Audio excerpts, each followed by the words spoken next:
There are no secrets in the city of New York. There's cameras everywhere, phone records, parking tickets. Someone saw something, heard something. The city always knows. Sam got shot in Central Park. Chase Sam is very passionate about art, especially when it comes to using her camera. So before the show, did you already had contact with photograph, or did you get the chance to kind of explore this while shooting?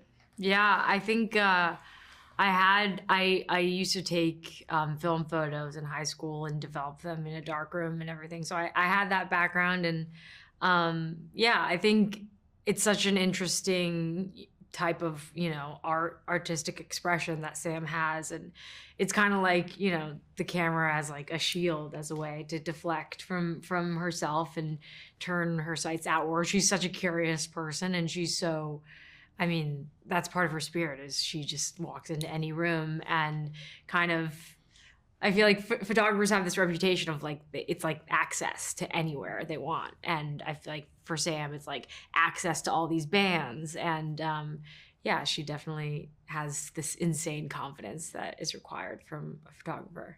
And talking a little bit about Charlie, we get the chance to see him in Sam's world, but without Sam. Yeah. So he's kind of trying to investigate what happens at the same time that he tries to fit in with her friends.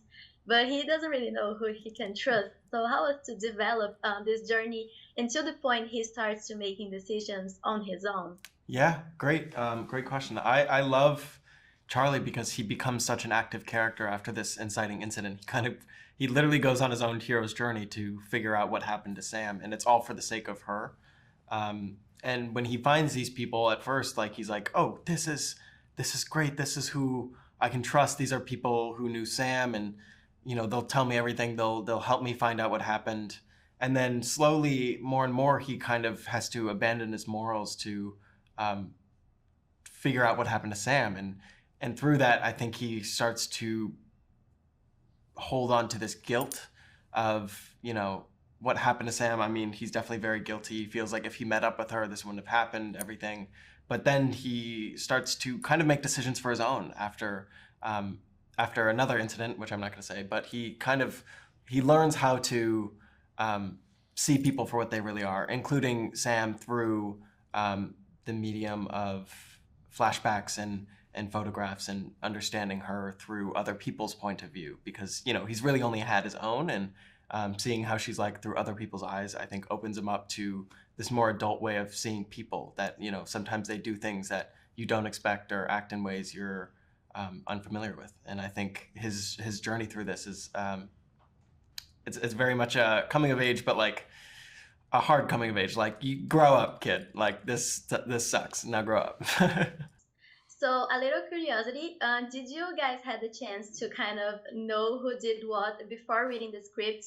Well, I read the book, so I had an idea of what was going on, but I've also been on TV shows where things change last minute. Like on The Following, I didn't know I was dying until like the day before it happened, and killers change and switch. I've been in movies where they switch plots, so I knew that at any given point, like, something could go another direction. It was even more rewarding to be able to go back and watch the show, because there are so many different worlds in our show and in this universe.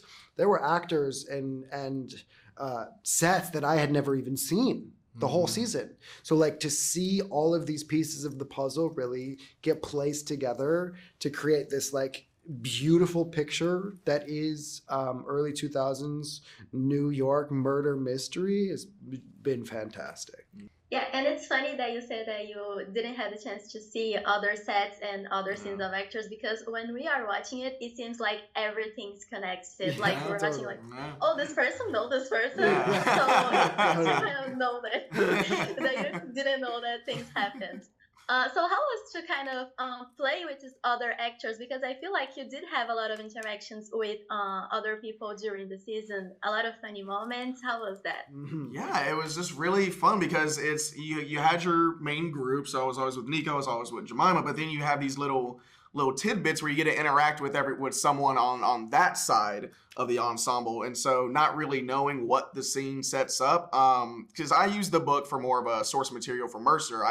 So I was going into the episodes just blind as to the plot. So to really get to connect with the other actors and really just get so intrigued about, oh, why am I meeting this character? What does their story have to do with mine? And then just really playing with and getting to enjoy that in the moment. You just trust that in the end, it's all going to come together so beautifully and coherently. And like you said, like watching the episodes back, you see like where your piece of the puzzle just fit into the beautiful tapestry of like what the series turns into. It's the best. Everyone's so nice. I mean, we didn't interact with everybody. I definitely didn't. Yeah, I think you interacted with a lot more people. With the most, probably, yeah. Of course. Yeah.